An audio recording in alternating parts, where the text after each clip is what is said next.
Sähköstaattinen ristemoottori pyörii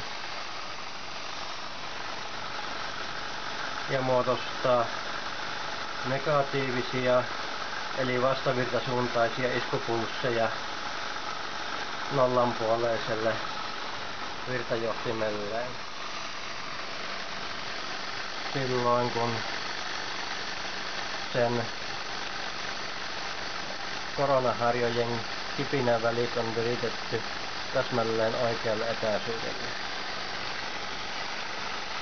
Jännite tulee noin 25 kV suhdintelähteestä. Taustalla näyttää Jennings suurjännite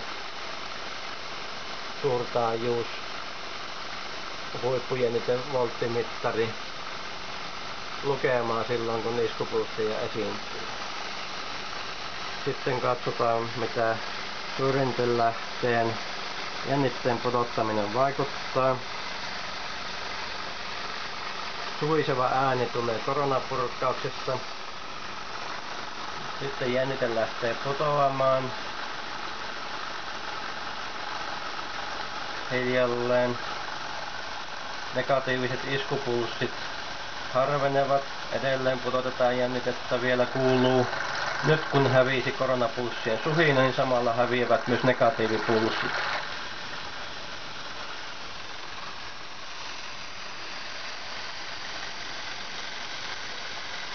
Siis negatiivisia vastavirtapulsseja näyttää syntyvän silloin kun moottorissa kulkee koronavirta. Ja koronan hävitessä häviävät myös iskupulssit.